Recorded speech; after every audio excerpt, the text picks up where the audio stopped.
Sure. What else did we put on our shopping list? Oh, what a mouth-watering smell. Paimon would know the aroma of biryani anywhere.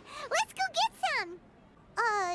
We can still add it to the list. Well, if it isn't the Traveler and Paimon. Wasn't expecting to see you here. Hello there. Oh, it's been quite a while. Huh. So you two are still hanging out together.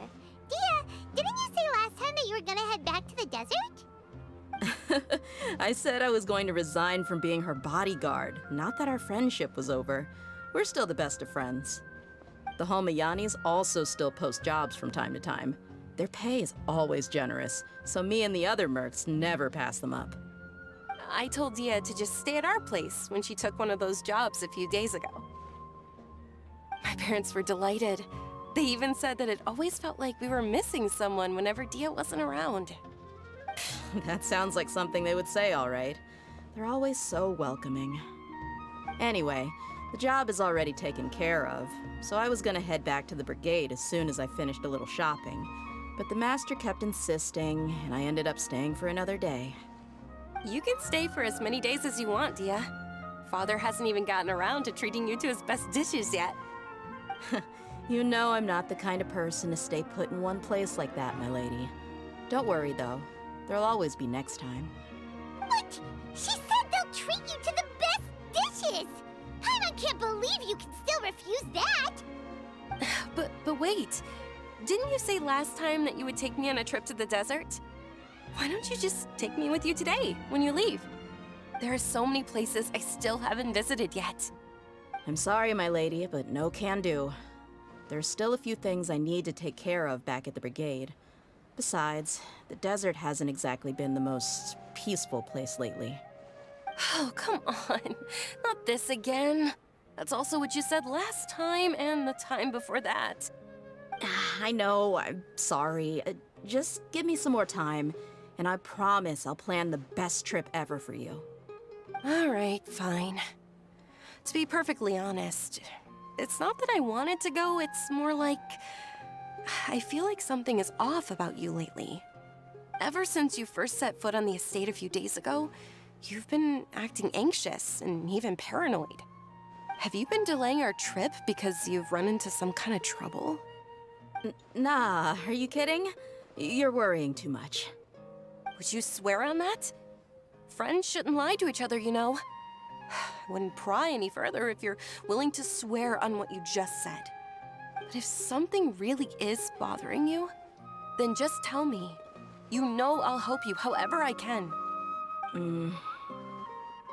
Oh, looks like Junior's was onto something. You're too perceptive, my lady. Seems I can't hide anything from you. I just thought that nothing good could come out of telling you about the messy happenings of mercenaries. Knowing too much only leads to more trouble. Mercenary life is a dog-eat-dog world where Mora reigns supreme. Everything operates on a completely different set of rules. That doesn't change anything about what I just said, though. We're still friends, and I can only support you if I understand what's bothering you. My lady, you're not gonna stop until you drag it out of me, are ya? All right, I'll share what I know. Let's go somewhere else first. This isn't exactly the best place for a discussion. Okay, let's talk here. Just try not to draw any extra attention. As you may already know, the Eremites have both a lot of mercenaries and a complex organizational structure. Many mercs are no different than me, just going around looking for jobs to earn some mora. My brigade is called the Blazing Beasts. We're not a large group, but every member is loyal and brave. However, not all Eremite brigades are like mine. Some are willing to cross all kinds of lines for the sake of mora. The most notorious is a faction known as Deshret's Relics. Deshret's Relics? Judging from the name, they must really look up to... Yep, you got it. I've heard that you've already crossed paths with Ain al-Akmar. They're one of the groups under the Relic's banner. Oh, you mean the group that tried to sell us the Divine Knowledge Capsule? Yeah, they weren't friendly at all. Deshret's Relics is composed of many smaller brigades like Ain al-Ahmar. The Relic's headquarters issues orders to all brigades under his control. On any other day, I would want nothing to do with them. Unfortunately, though, the brigade that's stirring up trouble now is none other than Dehya al-Ahmar. Dakan? I think it means beard or something. Believe me, it's a really stupid name. I found it insufferable for years. Anyway, the real issue is that Dehya al-Ahmar is led by my father, Kusela. Say what now? I think I'm starting to understand your anxiety now. But what did they do? I won't go into details, my lady, but they've been involved in a lot of violent incidents. We're talking hundreds. Hundreds? Yep. The scenes tend to be quite gruesome, too. They strip the victims of all their valuables before murdering them. Not only had they targeted merchant caravans and ordinary citizens, but other mercenary brigades as well. That's beyond terrible. They won't even spare their own kind. I don't know how Deshret's Relic sees it. All I do know is that Dehya al-Ahmar has become more and more aggressive over the last few years. If I don't do something about them, then even my brigade or the people of Aru village could become their next target. I just wish I knew what's driven him to do this. Yeah. How can your father do such terrible things? I don't know. People change. He's always been pretty pathetic. But at least in the past, there were still a few lines that he wouldn't cross. That's setting the bar pretty low. I mean, if he was even remotely decent, then why would I have to leave the brigade and cut all ties with him? He was loud and foolish, with no real sense of purpose. Instead of doing anything useful, he spent most of his time drinking and chasing after women. Of course, the other brigade members were just like him. Their ruckus would go on night after night. Sounds like a nightmare. What about your mother? Did she ever step in to stop them? Unfortunately, I never knew my mother. I'm sorry, Dehya. I didn't know. It's all right, my lady. That's pretty common in mercenary circles. Didn't I mention that my father was chasing after women? I was the result of one of those encounters with some random person. He told me that he wasn't sure who my mother was. And in any case, she never came to see me. He'd say, "You'll be fine as long as you remember to stick with Dad." But even then, he left most of the parenting to the brigade. The one thing I do remember is that he used to tell me stories. But the problem was that he had terrible taste. He only knew a few stories, and even those tended to be pretty stale. They were tales of desert warriors defeating dragons in the forest, or stories of mercenaries rescuing princesses from rebel armies. Sounds like your typical fairy tales. More or less, yeah. They were interesting maybe the first or second time around, but after about 20 repeats, they started to get a little dull. He seemed to think those stories were the best things ever, though. He was so into them that he'd call the whole brigade over and make them perform the whole thing as a play. Even the toys he gave me would all be story props. I'd get helmets, shields, and toy swords. It was only much later when I realized that the shows were more for him than they ever were for me. What an interesting guy. Yeah, I've always found him pretty childish, but that was something I could just shrug off. I had no reason to despise him. Until I grew up and learned the true face of Deshret's Relics for myself. Looting, blackmail, violence, and fraud. They not only accepted such heinous acts, they would even openly boast about them. No one in the brigade was any kind of hero. Instead, my father and his cronies were more like the bad guys that needed to be taken down.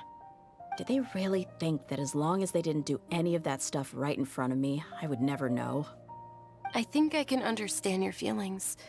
The difference between perception and reality must have hit hard. Yeah, but don't worry, my lady.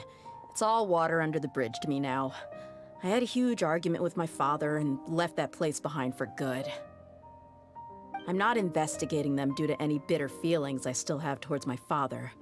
I just want to protect those that are close to me. Yeah, I told the boys to gather as much information as they could. Most of the reports concern violent incidents, but there's also some talk of smuggling. I see. But isn't this investigation incredibly dangerous? It is, but every mercenary lives life on the edge. It's a lifestyle that I enjoy. That may be true, but it'll be impossible for those who care about you not to worry. Well, now you get why I didn't want to share any of this with you. What should we do? They both have valid concerns. Huh? But there's no need for you to get caught up in this mess, too. Well, she's super tough, so if she went into the desert with you, then Paimon bets the problem will be solved in no time. I'm inclined to agree. I'd feel a lot more at ease if you took her along to help. I'll wait for news from you in the city until then. Please, stay safe. I'm honored that you care so much for me, my lady. All right, then let's get moving. Our first stop will be Caravan Rebot, where we can catch up a bit with my fellow mercs.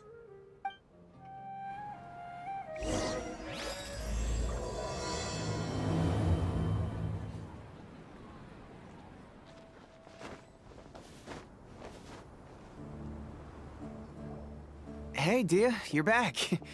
Are these two friends of yours? Oh, so you've already become like one of us then?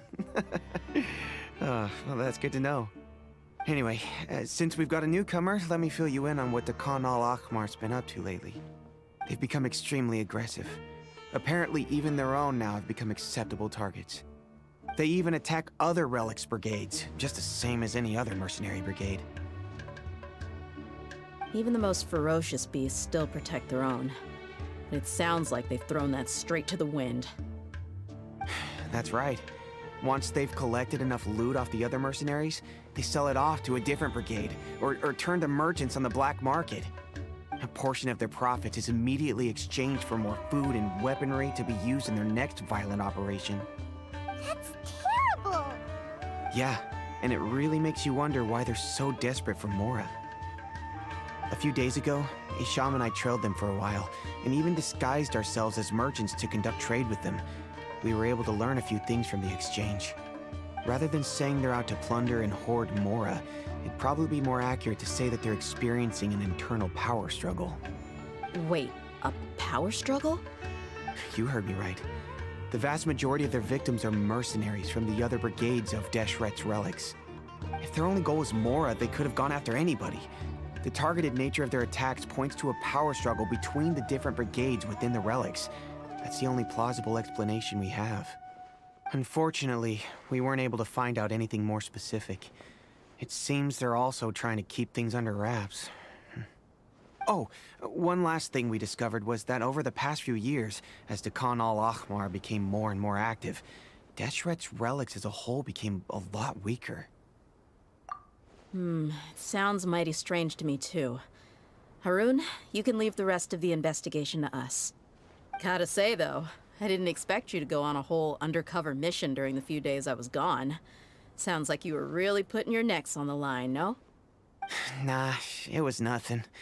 We're just as concerned about the situation as you are. The Khan al-Ahmar is your father's crew, after all. What he said. Besides, Dehya, haven't you done more dangerous things than all of us combined? What we did is nothing compared to your experiences. Yeah. And while they went to talk with Khan al-Ahmar, I took a look at the last camp they attacked. Any survivors of the attack were already long gone. There was nothing of value left in the camp. Ah, Hisham and Khalaf. You're here, too. We rushed over as soon as we saw you come into Caravan Rebot. Although this new friend of yours looks a little green behind the ears, I'm sensing a special vibe from her. Now that we know you'll have a capable partner with you, we can also rest easy. Hey, what about Paimon? Feel anything special? Oh, you're also planning to tag along with them? Of course! Paimon is the traveler's most important guide. Wherever she goes, Paimon will follow. Oh, in that case, Then you'd better take care of her too, Dehya. Don't underestimate Paimon! Don't worry about her. She may look tiny and helpless, but she's been through just as many battles as the Traveler here. Even if she had only survived on sheer luck, then that alone would still make her quite formidable. I had no idea. I guess I shouldn't judge by appearances. Oh, one other thing, Dehya. When you're free, why don't you update the deputy about your upcoming schedule? We held another recruitment event a few days ago, but everyone only came to see the Flame Main. You weren't around at the time, so people were pretty disappointed to only find our crew of rough, unkempt guys. The deputy put a lot of effort into the event, but it was basically for nothing. Only a few people chose to stay, and that really got to him. Sorry to hear that. I'll be sure to bring him some great liquor next time. I left in a hurry and I couldn't make it back in time for the event. Gotta admit, I can understand their disappointment, though. You're our brigade's main selling point, after all. Now, if only the deputy could figure out a way to bring a few more smoking hot members into our ranks. Keep dreaming. Remember the last time I invited a couple gals into the brigade? You all just froze up with your mouths gaping like a bunch of scarecrows. The awkward silence and weird expressions left quite the impression on them. They were originally interested in joining us, but after that, they both told me they were too uncomfortable to stick around. Hey, didn't we agree to never bring that up again? Huh? Wait, are you serious? Why have I never heard about this? I don't think you were part of the brigade yet. Are you kidding me? I missed a once-in-a-lifetime moment like that and you weren't even gonna tell me? All right. We can tell you about it later. Now's not the time. Hey, don't you try to change the subject. You and Hisham get your butts over here and tell me everything right now. Are they always like this? More or less. There aren't many rules or graces when it comes to mercenaries. We're used to just speaking our minds. If someone starts getting under your skin, you just yell right back at them. And if that doesn't put an end to it, then you just challenge them to a fight. But we also don't tend to take many things too seriously. Being direct and getting it all out of your system as soon as things come up is better than keeping everything bottled up, never talking about it.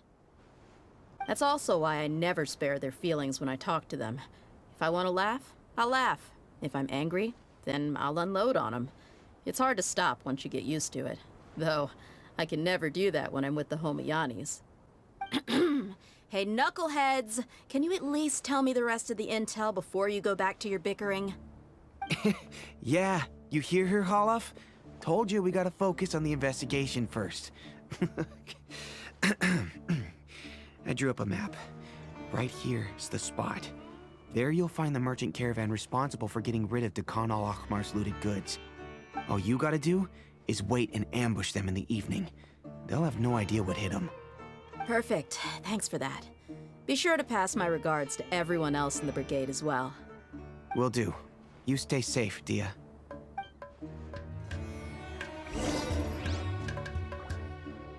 This should be the place. Let's find a spot to hide and bide our time.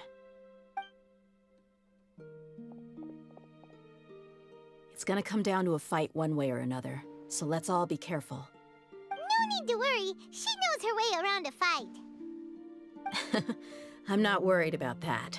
What I meant is that we probably shouldn't go too hard on the enemy. After all, we still need to get information out of them.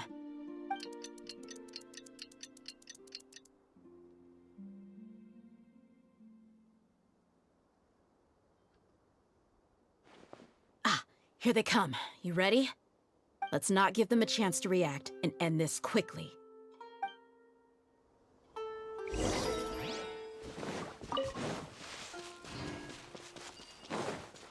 That's close enough. Scatter! Got something for you. The hunt is on.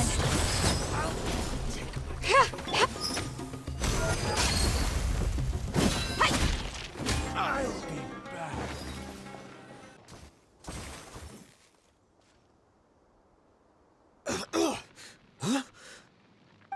You're the Flame Main. Good. That saves me an introduction. All right, time for a little talk. Are you buddies with Dakana Lakmar now? Tell me, what are they after?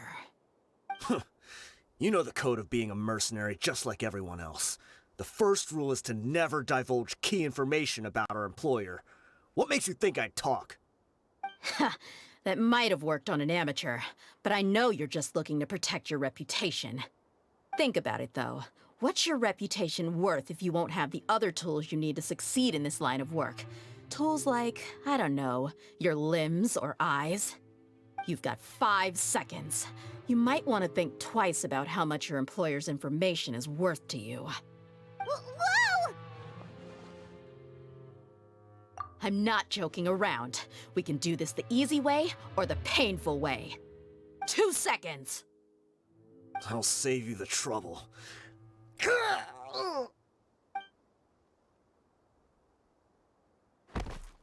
Huh? Are you crazy? He tried to bite off his own tongue. Quick, search the area for any first aid supplies. I definitely didn't expect him to go that far. Thankfully, the wound wasn't too deep, and he just passed out from the pain. But why would he be so extreme? I just wanted to test his mettle. You can get a lot of mercenaries to talk just by threatening them. I didn't expect him to be willing to go through so much pain just to deny us some intel. Well, he's out cold for now. We could wait for him to wake up, but maybe it's not a good idea to interrogate him any further. What should we do? Yeah, don't worry about it. It'll be a waste of time to interrogate him again after that. He might just hurt himself again if we start asking. There are lots of goods around here. Let's search the area. Maybe we'll be able to find something. I'm really sorry.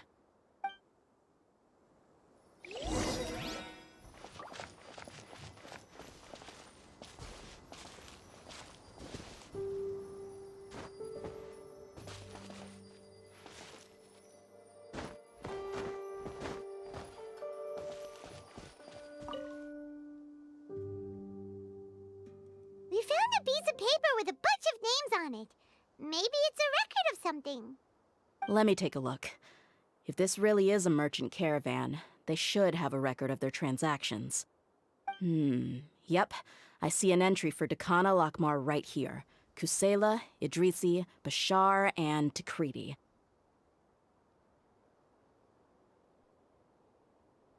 All familiar names.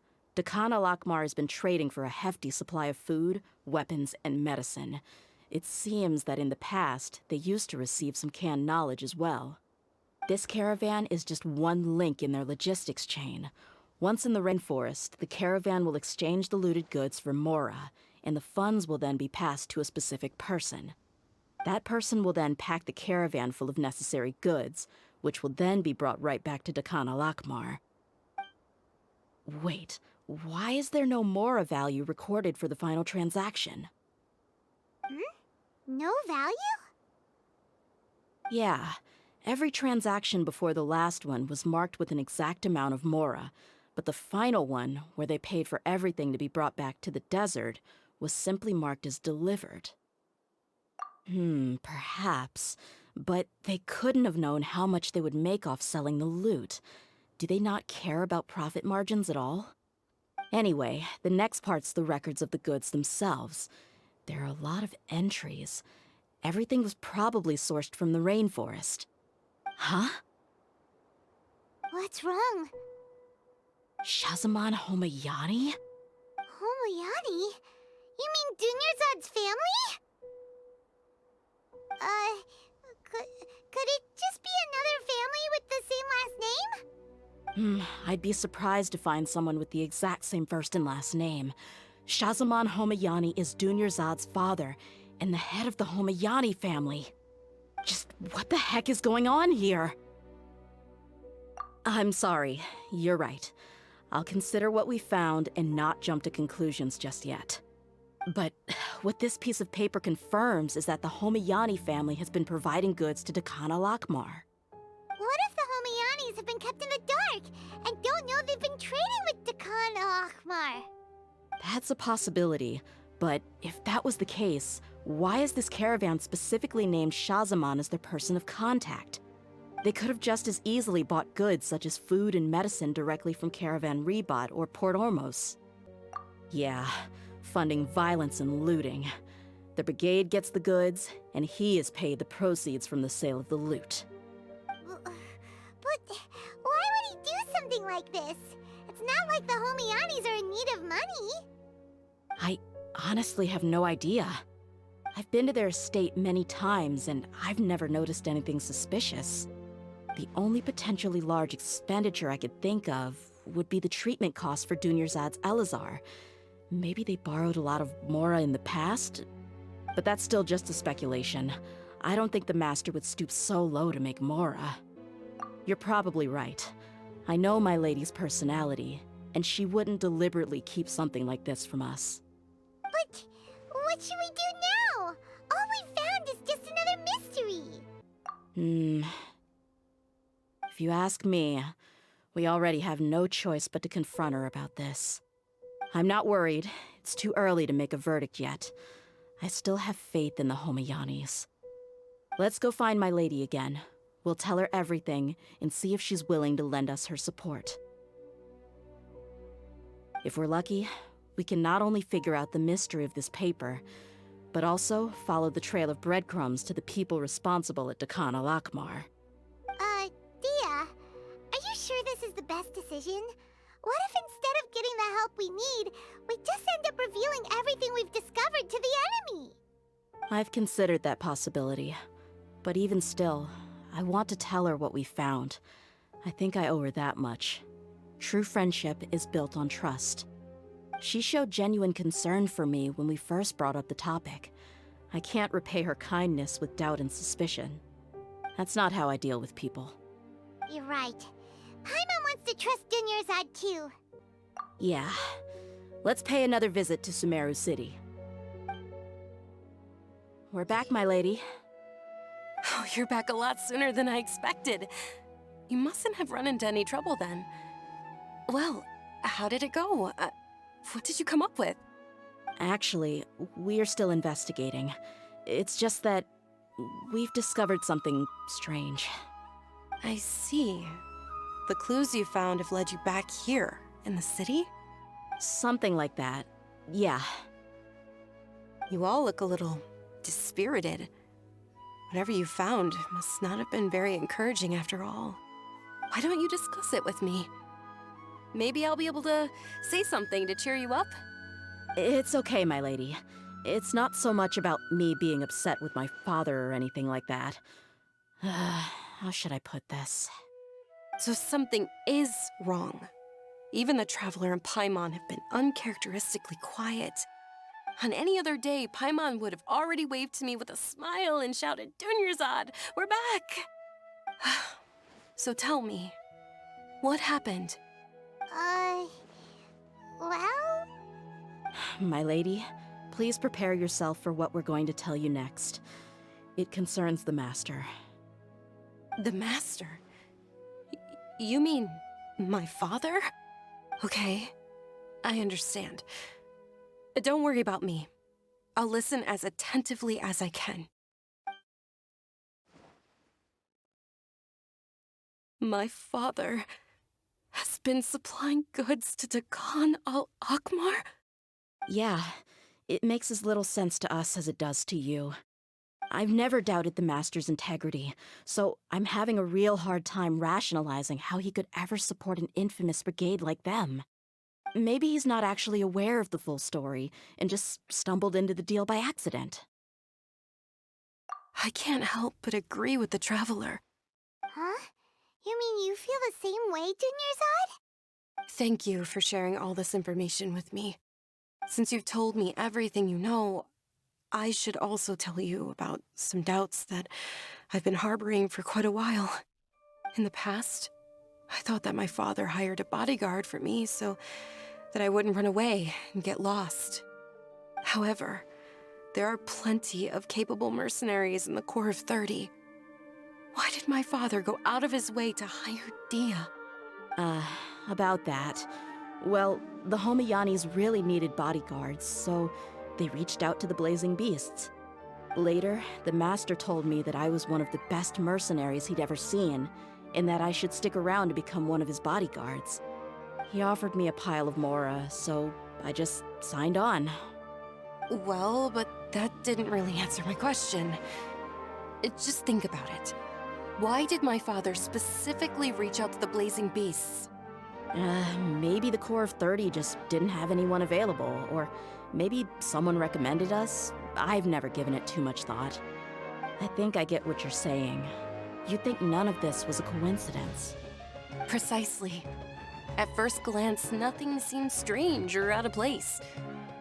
But there are many parts of the story that don't actually make any sense. If my father had always been in contact with Dehya al-Akmar, then it would make sense for him to bring Dehya into our house. You mean the goal all along was to get Dehya to be your bodyguard? No, that's too much of a stretch. I cut all ties with my father a long time ago. He has no control over my life anymore. But that still doesn't rule out the possibility that your father has still been trying to influence your life without you knowing. So, the Master was not likely an innocent victim in all of this? Sorry we put all of this on you so suddenly, Dunyarzad. It's okay, Paimon. I should actually be thanking you. Regardless of his reasons, if my father has truly been funding a violent group of mercenaries, then it's my duty to bring him back to reason. But is that really the right thing to do? My father has committed many atrocities and deserves all the punishment that he has coming to him. I have zero sympathy for him. You may call me an ungrateful child, but my feelings will remain the same. However, the Homayani family has treated me with nothing but generosity and kindness. If we decide to investigate this further, we could end up implicating the entire Homayani family. I would be biting the hand that's fed me over all these years. Dehya. It's all right, Dehya. If anyone were to ask, you could always just say that I'm the one who instructed you to get to the bottom of this. You don't have to do that, my lady. I'm not conflicted because I'm afraid of taking responsibility. Besides, you're the one we should all be worried about right now. Hey, it's still too early to give up hope. What was the thing about friendship again? Right, yeah, trust! You said that yourself, Dehya. Besides, there's no point on getting all riled up before we've confirmed all the facts. Thank you, everyone. That makes a lot of sense. I guess I should always remember the trust that I've placed in people. In which case, my lady, could you ask the Master to come out and have a chat with us? Sure thing. I also hope he'll be able to give us a logical explanation. Let's meet at the usual place then. Usual place? Ah, right! Thank you for coming, sir. Please allow me to introduce these two. This is the Traveler, and next to her is her travel companion, Paimon. Ah, yes, my daughter has mentioned them from time to time. It's a privilege to finally meet them in person. But we may skip all the pleasantries for now. What is the important matter you wish to discuss with me today? Well, we wanted to bring this transaction record to your attention. There's something on this record that we're all pretty curious about. So, that's what you found. Huh. Seems like I can't keep everything from you much longer. If you wouldn't mind, we'd like an explanation. Well, it's a long and difficult story. And to be perfectly honest, I'm not sure if I'm doing the right thing. What I do know, though, Dehya, is that the truth will bring you no solace. If anything, it will likely cause you a great amount of anguish. Wait, me? Yes, I understand perfectly why you came to see me, and I am touched by your collective commitment to do the right thing.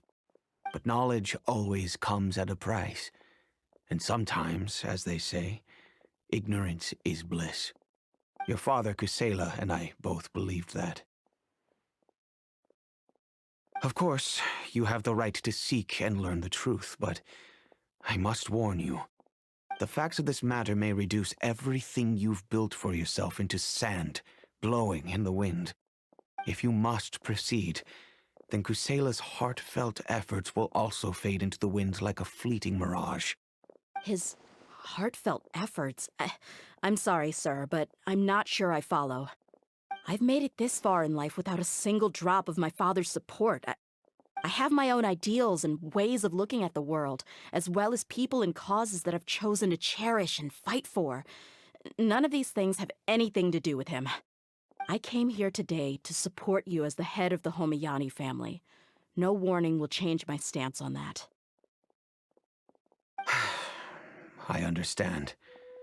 Then let me tell you a little story. Our family once needed to take a trip to the desert when Dunyarzad was just a baby. Along the way, we were attacked by bandits. They had superior numbers and quickly overpowered our bodyguards. When all seemed lost, a group of passerby Eremites lent us their support. Those Eremites were Kusela's brigade, Dehya al-Ahmar. Kusela's men told me that the attackers were Eremite mercenaries, just like themselves. I was shocked. Why would Dehya al-Ahmar go so far to save us and not spare the fellow Eremites? Kusela was grinning and walked over to play with baby Dunyarzad. She was startled by his unfamiliar face and nearly started crying. Really? I never knew. He said that he had no particular reason to help us. He just took pity on us because he had a daughter about the same age. We started talking about our children, and I sensed that he was a devoted father. To repay his kindness, I hired his brigade to help out at our estate for a time and offered everyone generous remuneration. So, that's what happened. It was many years before I saw him again. I almost didn't recognize him the next time he came knocking on my door. The man I knew to be strong and healthy had been reduced to a shell of himself. He couldn't even walk anymore without his cane. So, what happened to him? He was perfectly fine when I left the brigade. I'm not too sure myself. The only thing that didn't change was his cheery disposition. He said there was absolutely nothing to worry about and that he had gotten into a fight. That was all. He then suddenly asked me if Dunyarzad, now that she had grown, would need a bodyguard of her own. At the time, Dunyarzad was going through a particularly severe bout of her Elazar. There was no need for her to have a bodyguard when she could barely leave the house. But he kept coming back to the topic. Come on, it never hurts to be safe. How do you know a bodyguard won't come in handy one day? I was completely lost at first, until he recommended the Blazing Beasts, and in particular, a mercenary named Dehya. So he was the one who recommended Dehya to you. Indeed. He didn't say it out loud, but it was clear that he saw Deshret's relics as an evil group who would eventually corrupt every member in their ranks.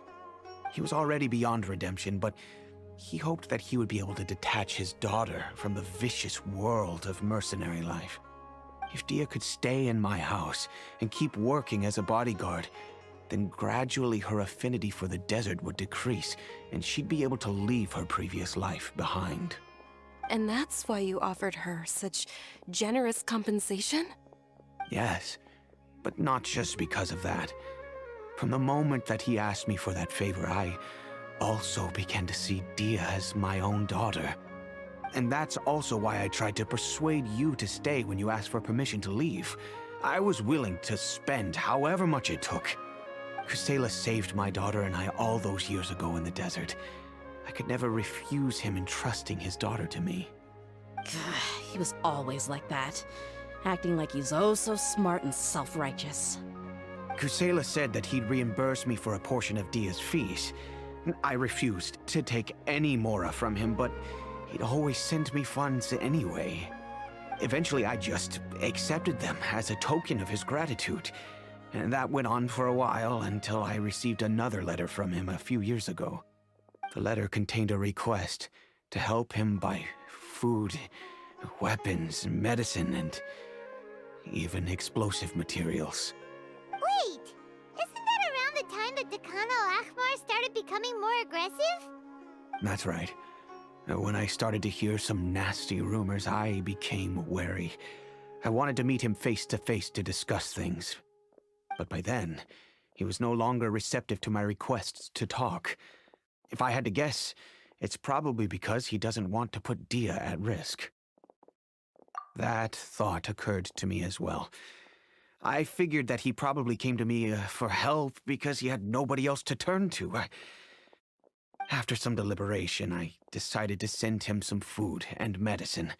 I turned down all his requests for explosives and weaponry. I am aware that even such a reduced gesture of support could lead to others coming to harm, but I could not simply reject his plea for help. In the end, it probably was the wrong decision.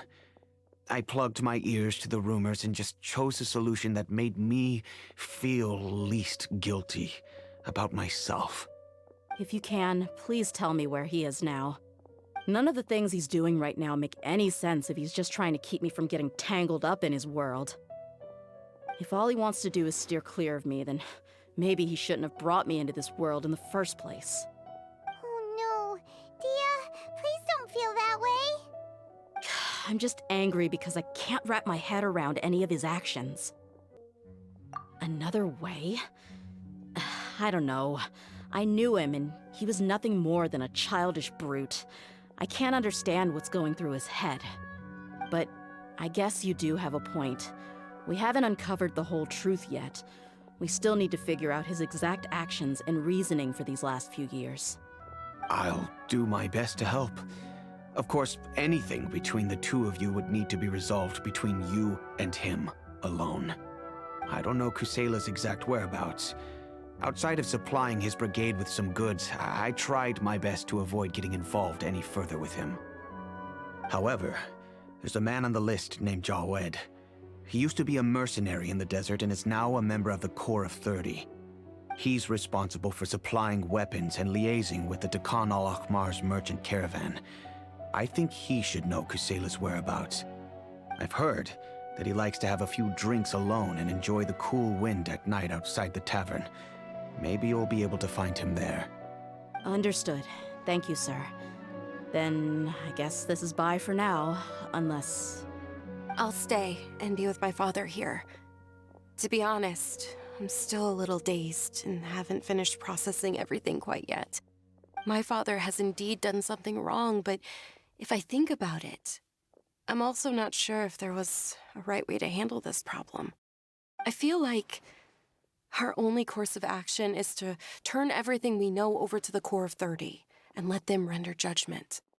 Yes. I am prepared to accept whatever verdict they choose. It's time to face my mistakes.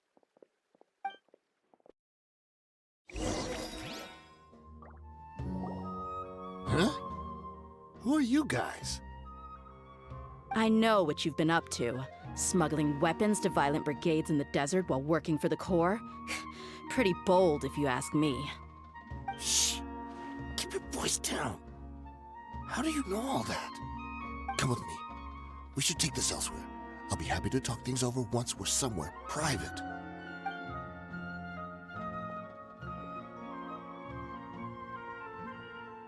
This place should do. All right. Back to my question. How did you all know about me? Don't worry about that for now. You know what kind of punishment you'll face once we report you to the Corps, I assume.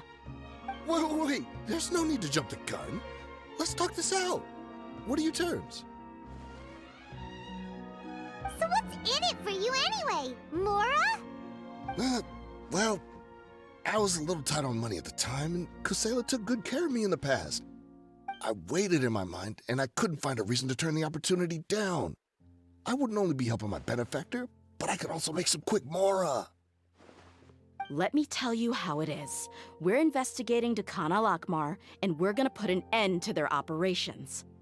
If you provide some help for us, then we might just put in a good word later to reduce the terms of your punishment. Hey, why don't we discuss this a little first? Listen, I made quite a bit of more from my last run. You just give me a number, and I'm sure we can... Shut it. My patience is running out. You should know when a mercenary is after something other than money. All right, sheesh. But you gotta promise you'll put in some nice words for me later. They're always on the move. Here's the spot they were at the last time I made my delivery to the desert. Feel free to go have a look. I'm just telling you, though, it's not on me if they're not there anymore. Sure. And then you can forget about any nice words from us. Hey, come on. Now you're just being unreasonable. Really? And how do I know you're not leading us straight into a trap? Don't forget, you're the one with no bargaining chips. All right, I get it. Why don't you go take a look, and if they're not there anymore, I'll try to figure out something else for y'all. Now that's more like it. Let's move. And as for you, try to stick around the city until we get back. You don't want us to call the folks from the Corps and have them drag you back to the city. Seems like we're in luck. That should be their camp right up ahead. Let's go. We'll finally get to the bottom of this ourselves. I'm here to see Kusela. Tell him to get out here. Dehya, why are you here?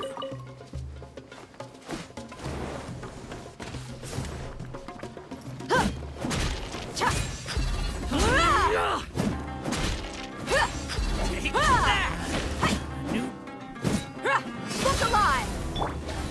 I'll be back.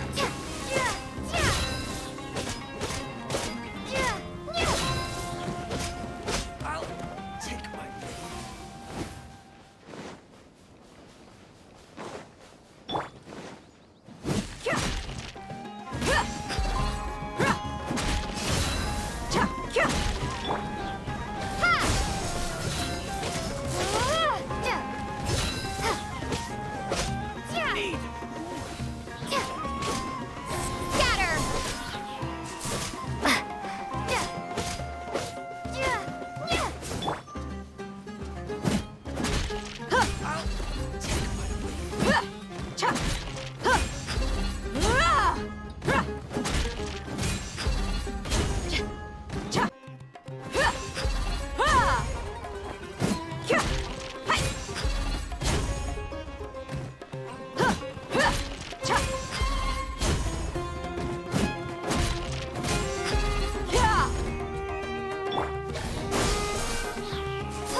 Haven't you all done enough?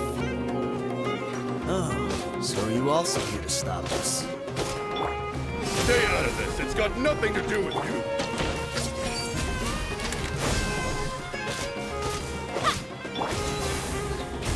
I'll take it. Propagate!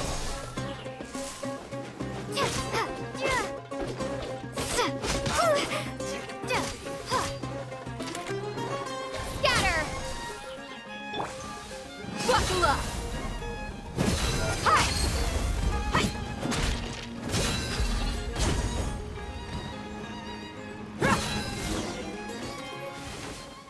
Oh, she's so strong. Enough fighting. We all know each other, and I don't want to take things too far. Just bring Kusela to me. There's no use hiding him anymore. Did you understand a single word I just said? Or do I need to bash your skull in some more? All right, everyone, let's all just calm down for a second. Dehya, the boss can't come out and see you anymore. He died a long time ago. What? Seems like you've been out of the loop for a while. Guess that's for the best, though. At least, that's what the old man wanted. When did he die? What happened to him? A few years ago, Kusela broke up Dakan al-Ahmar and went to the Deshret's Relics headquarters by himself. So is that when you guys started acting up? We would prefer to call it taking revenge. Every last person in Deshret's Relics must pay in blood for what they did. Let me start from the beginning. Dehya, Do you know how the head of the relics maintained order internally? Overwhelming strength and unquestionable authority? Those were a part of it, yes. But just those on their own weren't enough. They had another tool at their disposal. They called it a person's record. Regardless of whether they joined by their own will or were coerced, every person in Deshret's relics were forced to leave a record of themselves at headquarters. Whether it be their deepest sin, some unforgivable act, or their most immoral exploit, the record served both as a symbol of loyalty and the perfect material for blackmail. That's precisely it. Every one of us have a record. Me, Bashar, Tikriti, and all the boys who grew up with Dehya and ended up joining our ranks. But you, Dehya, you were never asked to provide a record, were you? I never even knew this was a requirement. You were probably the only person in all of Deshret's relics who didn't know about it. Ever since you were born, Boss had been trying to shield you from this organization's sinister rules. Not only that, but he also banned all of us from committing any nefarious acts. He said he'd take care of the dues we had to pay regularly to headquarters. But in the end, he was just an ordinary person. What could he do? He was forced to go to headquarters again and again to account for missed dues and incomplete records. He'd come up with all kinds of excuses and get beaten up as a result. We all knew he was doing that for you. He wanted to get you out of this world, no matter what it took. And that's why he became a shell of himself and couldn't walk without a cane. Wait, but that doesn't make any sense. I didn't know about any of this, and I'd never seen him get injured or beaten. Because you were too young at the time. How would you ever tell between wounds from a beating and wounds from battle? When you left home after that final argument with him, he seemed to age by a decade overnight. Even his hair went gray. So, even the blazing beasts were... Yep. It was all his doing. Had he not arranged them to come to you, you probably would have been reduced to a pulp before you ever left the desert. A few years ago, Boss said he needed to make another trip to headquarters. He was already pretty weak then, and we all assumed he was going to get beaten again. I suggested that he hand the role of leadership over to me, but he said there was no longer any need, since the Khan al-Ahmar would soon be no more. His words made no sense to me, but that night, we heard that a massive fire tore through headquarters and razed everyone's records to ash. Everyone gained their freedom that night. Many members fled, not just from our ranks, but from the other brigades as well. But how could we leave with a clear conscience? All of us who knew exactly what had happened. The boss can't have just died for nothing. Those heartless jerks at headquarters took him from us. From that point on, the sole purpose of the Khan al-Ahmar became revenge. The big fire that Boss started was quite a blow to headquarters' strength. It's given us the opportunity to launch our attack. Even though we're outnumbered, we vowed to see our revenge through to the very end. There were people from headquarters who changed their names and went into hiding. Some fled to other brigades, and others escaped to the rainforest. But we won't let any of them escape our wrath. They'll all pay for what they've done. We've suffered plenty of losses as well. To keep going, we need an enormous amount of supplies, from food and medicine to weaponry and explosives. All we can do is exchange our loot from Mora, and then use that to get supplies. We forged Boss's handwriting and sent out many letters to his former friends. Thankfully, many people were willing to come to our aid. We were also able to attract many mercenaries who shared our goal. We've endured unspeakable pain to win many impossible battles. Deshret's relics have become weaker and weaker, and now we finally have an opportunity to directly strike their headquarters. Paimon doesn't know what to say anymore. We do know right from wrong, but we were sinners from the very beginning. We do not deserve the freedom that the boss won for us with his life. Boss always loved his old-fashioned hero stories. Those tales about sacrificing yourself to save the world? We used to always laugh at him for it. But in the end, he really went and lived those stories out himself. As for me, I never considered myself a hero. We're all the lowest of the low. We have no right to even imagine such an existence. But maybe those hero stories he liked foreshadowed everything that was to come. The spirit of the hero touched all those he had saved, and more people joined his cause. Maybe we were all just acting along with the play in the beginning. But as we acted the parts and recited the lines, we were drawn in. And now, we want to see the story through to the end. I'm sorry, Dehya. I know you always found us insufferable ever since you were young. Just think of this as a madman ranting. I'll go with you. Huh? Dehya? You wanna go with them? I grew up with these guys, and I know they're not bad people. It's just that some situations get so bad that it's difficult to tell good from evil. All I know is that Deshret's relics must be destroyed. Furthermore, I want to go see the place for myself. I want to know if my father is still there. I know you don't want to get involved in this, so there's no need for you to tag along. I can do this on my own. Yeah. Paimon feels like we'd only regret it if we don't see this through to the end. Thank you. We'll be a lot stronger together with you. I bet Boss would lose his mind if he ever knew you'd join us at the very last moment like this. Considering all the losses and injuries we sustained, we can't afford to turn down someone as powerful as you. He can think whatever he wants. But the fact is, I owe him this much. Wow. Paimon didn't expect it to look like this on the inside. They should all be holed up in here. Don't know how many people they've got left, though. Who cares? We'll round up all of them. Still, we should be careful. Even if they've only got one shot left, it could still take us out. Yeah, we'll know what they're really capable of once we've landed some hits on them. Deshret's relics may have been a force to be reckoned with before, but their name means nothing now. Yeah, they don't stand a chance with you here. I'll take the lead. I've been here once before.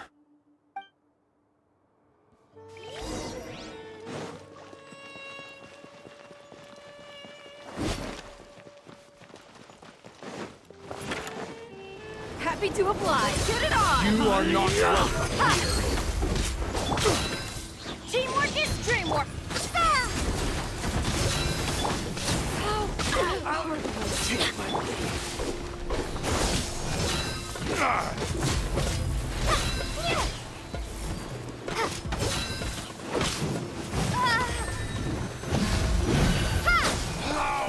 regret. Where do you think you're going?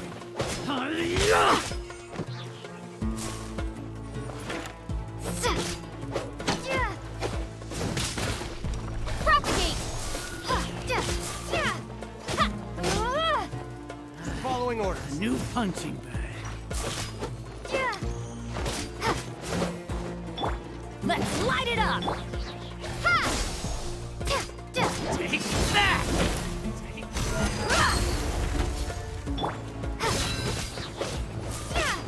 Scatter!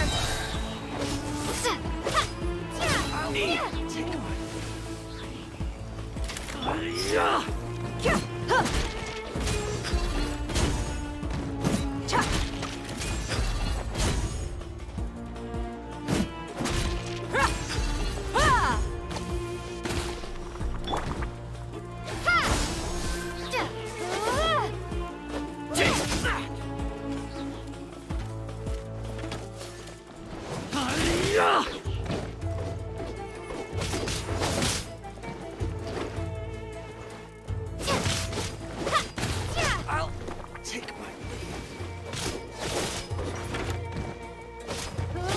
Oh, the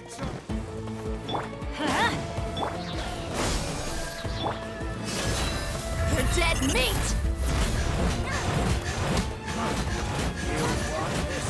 I'll be back.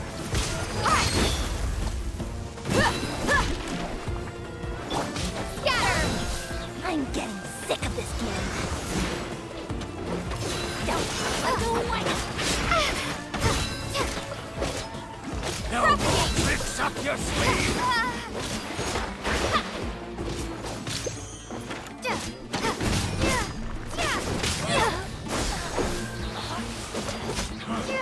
You.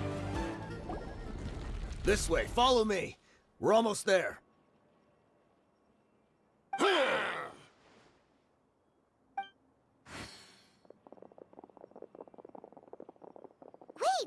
They went charging ahead without checking for any traps!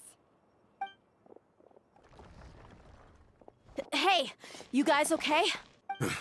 It seems like we just got trapped in here. Don't think we triggered anything else. Watch out, the enemy's coming from ahead. Well, now that things have come to this, seems we'll have to fight our way through. Don't worry about us. We knew something like this could happen. Go and take a look around. There could still be another way through. Let's go! We can't let the boss down! Let's check if there's another way! The sooner we can make it through to help them, the better. Let's see. I think I see a way through over there, but it's being blocked by something. Let's try our luck with that mechanism. Okay, let's go!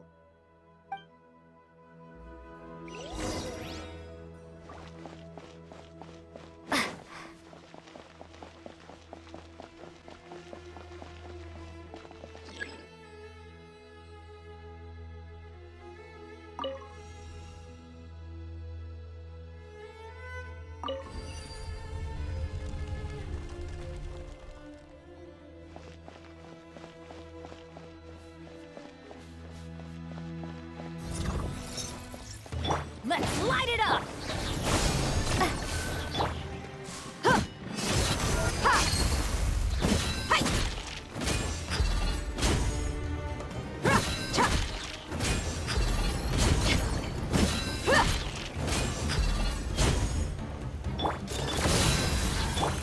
Scatter!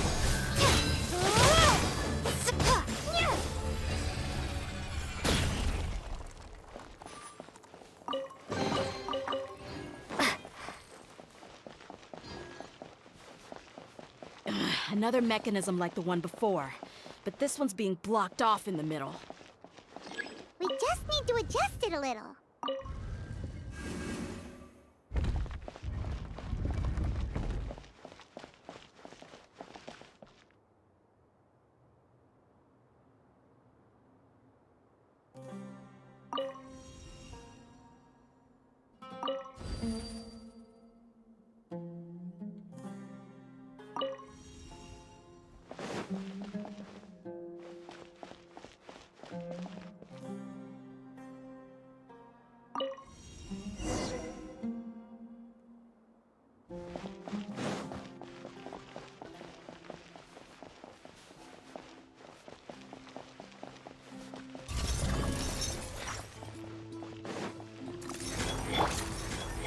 I'm going in!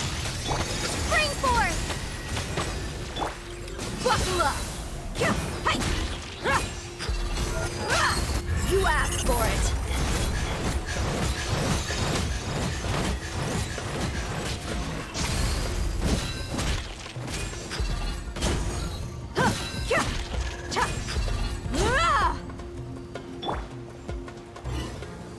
Propagate!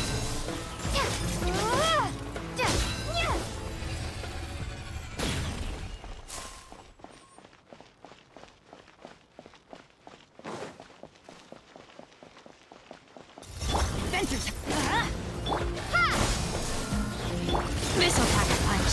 This is a new one! Let's light it up!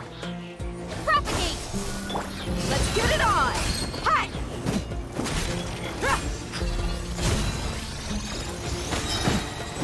Teamwork is dreamwork! The hunt is on! You're dead meat!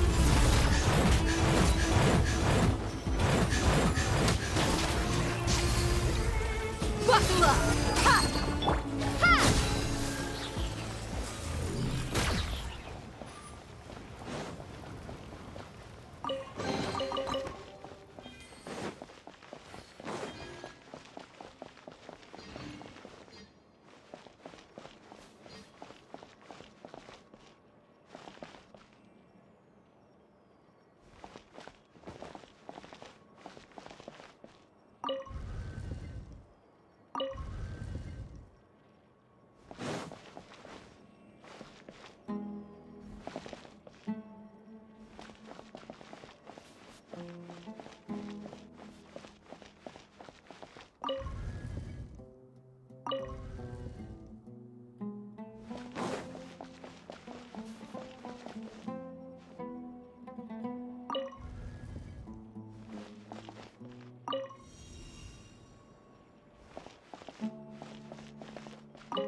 I wasn't expecting anyone to make it through from the other side.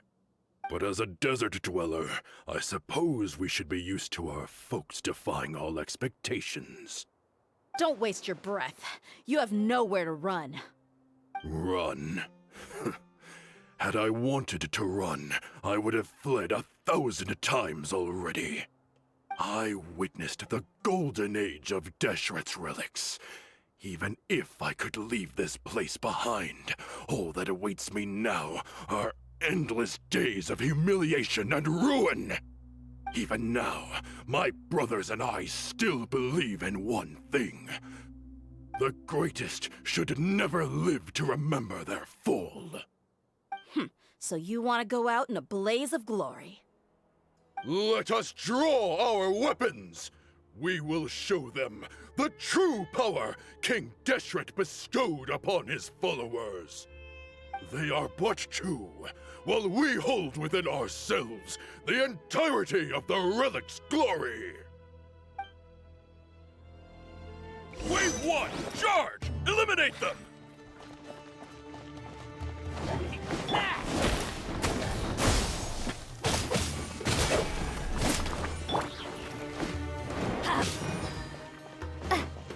Take that! Scatter! I'll take my leave. Huh. Cha. Ha. Yeah. Ha. Ha. Ha. Ha. Ah. Propagate. I'll be back. Don't think that you've won. We're just getting started. Ever seen one of these? This is a new one. Look alive! Gloves off! Now you're testing my patience. Will! King Deshret will not abandon any one of his followers.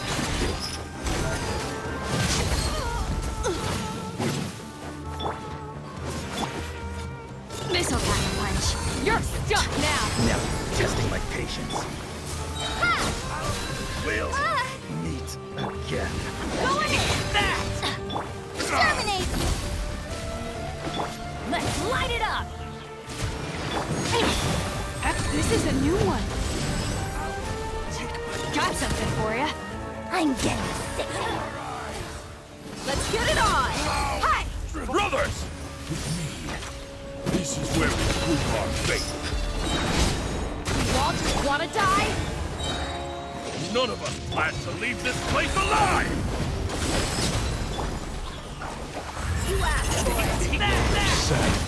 Your sacrifice is ready. Where do you think you're going?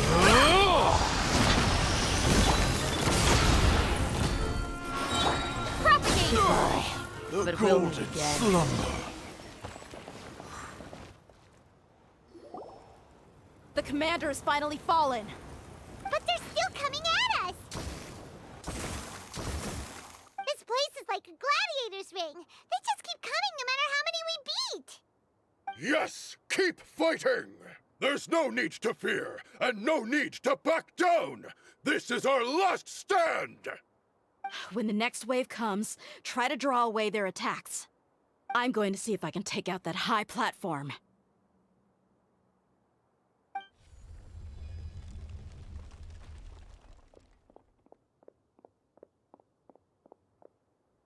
Get out of my way! Come and face me, Michel! So they've broken through the front as well. Apologies, Lord Michal. They fight like absolute madmen. No matter how much we throw at them, they just keep coming for more.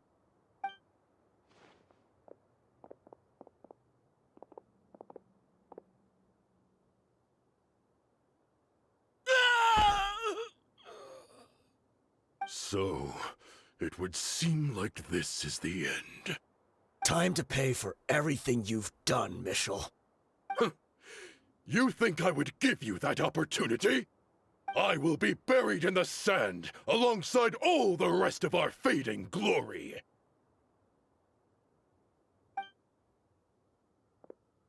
Hey, wait!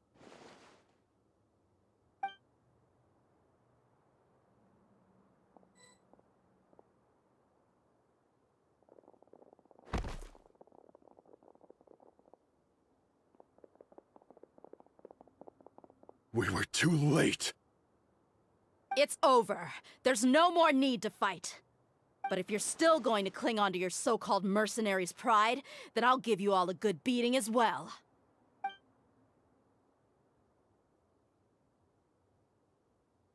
Hey, Dehya! I found the mechanism. I'll get you all back up here right away. Let's go.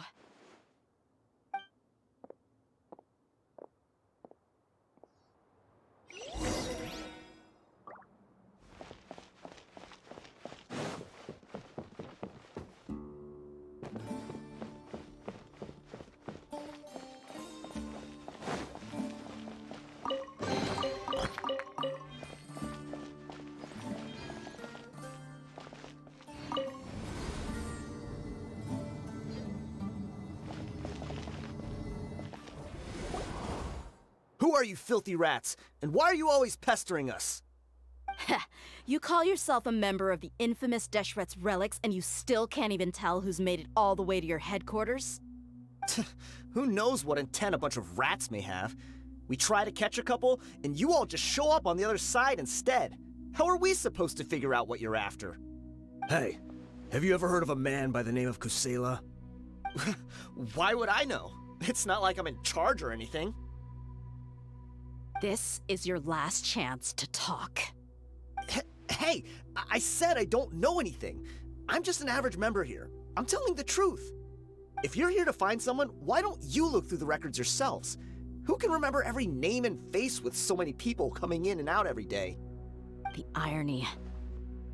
His life became a light for so many, yet to others, it wasn't even worth remembering.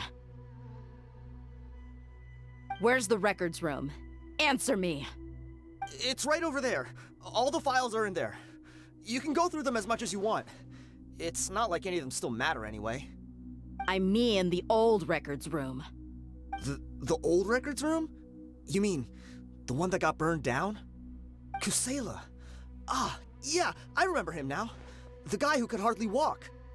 Watch your mouth. That's our boss you're talking about. He was definitely faking it. We all let our guard down as soon as we saw him come hobbling in. But in the short time it supposedly took him to take a dump, he'd already gotten away and started a fire in the records room. He couldn't have possibly outrun us if he wasn't a fraud. And after that, Deshret's relics fell into complete disarray. Stop wasting our time.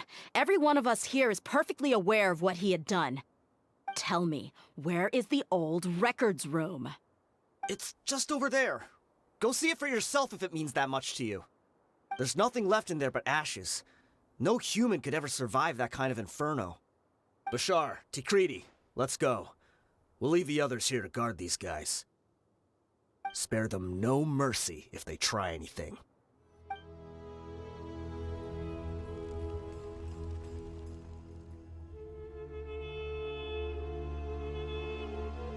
So, this was his final destination. How did he do it? Getting past all the guards with a limp and sneaking in here to start a fire? If he was nimble enough to do that, then he must have been able to get out of here after starting the fire, right? Dehya. I'm sorry. I know it's just wishful thinking. Let's look around. Maybe we can find something that's been left behind.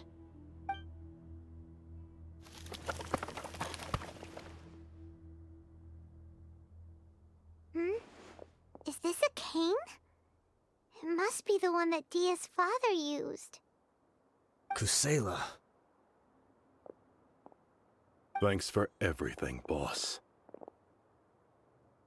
We're fortunate to somehow find that cane after that fire. Let's split up and look around some more. What if something else has been left behind? But what else could survive a fire like that? Huh?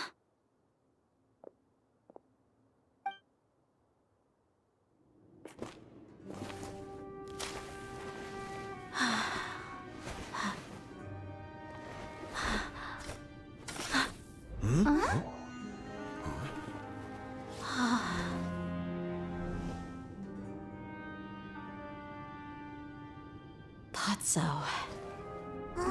Wait! Isn't that the toy sword you played with as a child?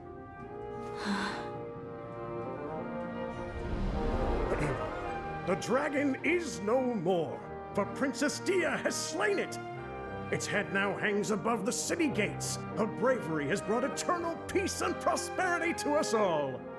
Dehya, come on. This is the most important line. You can do it. But Dehya, you defeated the dragon. Everyone's waiting for your speech. Still too shy, huh? All right, I'll do it. I hereby proclaim our victory. Evil shall plague us no more.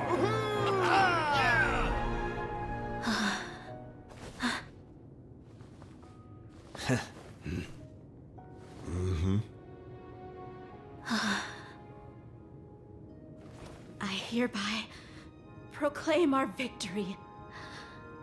Evil shall plague us no more, Dad.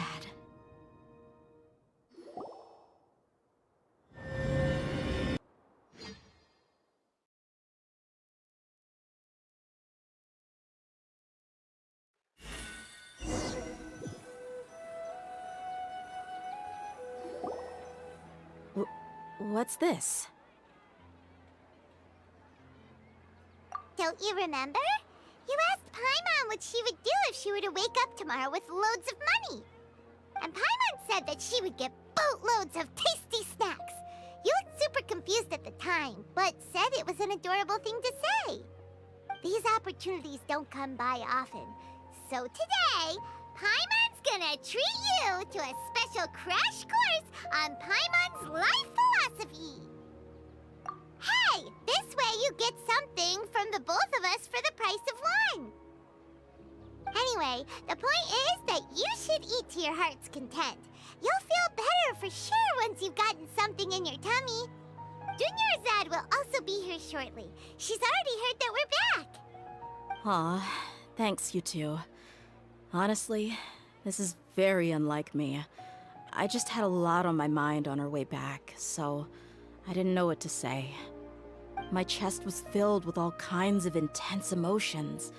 They just shook me even more than all the feelings we've shared during our previous adventures.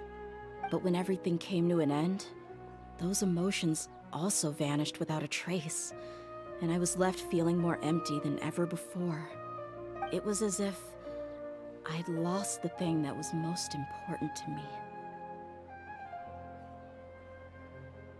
Yeah, you're right. To many mercenaries, Mora is the most important thing in the world. But perhaps to us, it's the most worthless thing of all. Idrisi and the others all used to say that they would quit if there was no Mora to be had. But when it came to avenging my father, there was no Mora to be made anywhere. My reality shattered when I found out that the father who always told me hero stories was in fact a bad guy. But look at me now. Am I any different? Despite all my promises about never forgiving him and never trying to understand him, I still went to such lengths to find out the truth, and nearly even shed tears for his sake. We're hypocrites, all of us. Yeah, you're right. It's just a pity that we often only recognize our true feelings after it's already too late. You're back! Are all of you all right? Ah, there she is. Yeah. Many people from the Corps of 30 came over, and I just wrapped up everything with my dad. All I can do now is wait for their verdict. Huh? Dehya, you're looking quite down again. Paimon will explain. A lot happened while we were gone.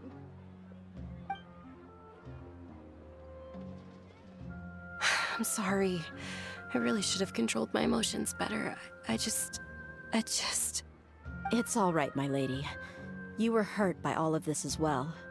Truth be told, I'm starting to feel a little guilty watching you cry like this. But Dehya, your pain must be even worse. You shouldn't need to comfort me. Hey, don't worry about me. If anything, this whole thing has finally shown me the difference between illusion and reality.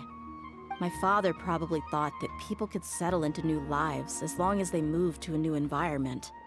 That thought has even crossed my mind a few times. It's like saying, what's wrong with adapting to a new life? However, there was always something deep within my mind that refused to accept it. This impulse brought me great turmoil, and even made me feel ashamed for turning my back on your father's kindness. But now that I consider it again, it all makes sense. The desert sands are a part of who I am, and I will never be able to lead a peaceful existence. I understand how you feel. That doesn't mean I won't be making any changes to my life, though. As an example, I'm now thinking about taking on some small odd jobs. It's just like Idrisi said. I also want to catch up to my father and become a character in his play. Even if the ending of the story may be childish and ridiculous, it won't really matter. Isn't that neat, though? Oh, you'll be a whole new kind of mercenary, one that's not out for Mora. Why don't we go for a change of scenery once we finish eating? What about stopping by the Grand Bazaar again? Right. You said you wanted to get a rug for your family. We'll come along too.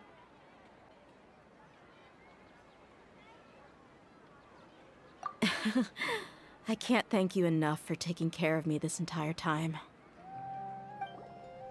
Oh, this rug here is quite something. The craftsmanship is exquisite, and the fabric is also of high quality. Ah, here you are. Finally, I found you. Hey! Aren't you that mercenary who bit his tongue? You can still talk? Wait, are you here to take revenge on us? What are you talking about? Do I look like I can take you all in a fight?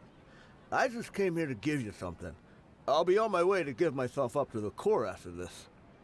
Once I woke up, I hurried to the Khan al-Ahmar's camp, hoping to alert them to your presence. But when I got there, I found no one except the members who were still too injured to move. Ah, so you probably got there after us. Yeah, they told me that they had exacted their revenge, and everyone had turned themselves in to the authorities. Even that last camp was not going to last for much longer.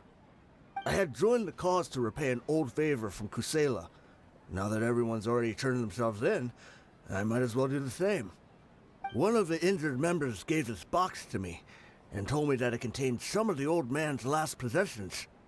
Everything left in the camp will get confiscated, so I figured I should get this to you before the Corps could get their hands on it. Thank you. No worries. We are all just living our own truths. There's no need to comment or judge anyone for it. So this box contains everything that Dehya's father left behind. Huh. It feels lighter than expected. Well, back in the day, the first thing he did with any Mora was spend it on things like drinks and meat. But let's see what's inside. What's this? It's just a bunch of junk. Ugh, it kinda stinks. Perhaps it's just been left unopened for too long. A handwritten copy of a storybook. The paper's already yellowed, and it looks like it's about to fall apart. It was against the Academia's rules to possess books for personal use. If he was going to break that rule, he could have at least copied something useful. That probably means this was really important to him. And here are a few bags of children's snacks. The packaging's completely deteriorated. Maybe that's where the smell was coming from. Did he get those for you? Yeah, but here's the thing, though. Even when I was a child, I was never a fan of these kinds of snacks. He'd always say that he got them for me, but in the end, he always ate more than I ever did. Who even leaves snacks in a box like this anyway? Isn't that just common sense? Forget it. Let me see what else is in here. A razor, some buttons, some round iron tiles, a wooden toy puppet, a wool scarf, which from the looks of it probably belonged to a woman, and a hair clip? Why are these things here? I'm suddenly feeling a little scared. I'm sorry, my lady, but this is just the kind of man he was. He probably saw this box as some kind of personal trash heap and dumped any and everything in there. 2 empty liquor bottles. Tell me, you guys, are these the kinds of things that a normal person would leave behind? Huh? There's something in the bottle! Oh, you're right. All right, I got it out. It seems to be a piece of paper with some writing on it. The bottom part's all damaged from moisture, though. Let's hope the writing didn't smudge. I was suddenly seized with an urge to write a letter after finishing this bottle. I just folded it up and left it in the bottle, though. If I end up forgetting about it, it won't really matter. To Dehya. It's a letter for me? It's all right. I'll just read it out. If he went to the trouble of writing a letter, there must have been some important things that he wanted to say. Or at least record down. My condition's becoming worse and worse. Can't even walk without a cane anymore, much less go out and have fun. Guess I don't have many days left. If you're reading this letter, then I suppose I'm already long gone. You were adorable as a baby. Everyone loved you. And regardless of whether you were crying or laughing, everyone enjoyed having you in the group. But once you grew a bit older, you were no longer nearly as happy or cute. It's probably Idrisi's fault. He was never up to any good. Can you believe this guy? He can point the finger at himself. Anyway, back to the point. To summarize, I'm writing this so you would know not to feel sad for me, even if you end up finding out the truth. The reason being that I was never your father to begin with. Wait, what? Surely, he must be joking, right? I don't know. I was quite formidable when I was young, and 100 times cooler than some so-called flame main. Really felt like the whole world was under my feet. With just a teeny tiny bit of effort, I felt I could rule over the entire desert.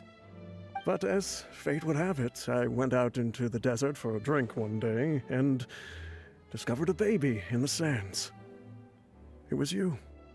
You were just lying there, small and helpless. You were so tiny that if the wind blew for just a little while longer, you would have been buried forever. But your cries were so loud they made my head hurt. Now that I think of it, you really were a bundle of energy. Sounds like he's serious. I told Idrisi and the others that I had slipped up with a woman while out and about. None of them even doubted me. I'm sorry that I had to lie to them for so long, but I really had no other choice. I was their most esteemed leader, after all. It's not like I could just tell them that I suddenly wanted to play at being a father. At this rate, I'll puke up all the liquor I just drank from this bottle. Anyway, Dehya, you possess the kind of freedom and kindness that we could only dream of. As far as how you should live your life, that'll be up to you to decide. That's the end of the letter. In the end, he was still thinking of me as a little child. I suppose, or I would have suffocated under the sand a long time ago. He was a good father to you. The fact that he wasn't a blood relative doesn't change that. Yeah. It's just a pity that we had to learn the truth of everything like this. Do you already have some ideas about the decision that he wanted you to make? I do. If he first found me alone in the sands, then I want to try my hand at finding the person who abandoned me. I just have one wish. To tell them a story. That there once existed a childish and foolish jerk with a heart of gold. And that only under his care was I able to grow and mature into the person I am today. If you end up finding any leads, can you share them with us? We go on adventures all the time. Maybe we'll be able to find some information for you. Sure, I appreciate it. I wasn't expecting you to be so enthusiastic.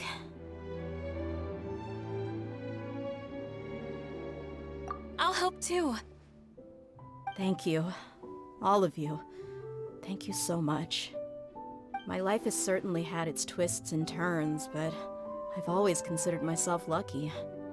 Because no matter where I've gone, I've always been surrounded by incredible kindness.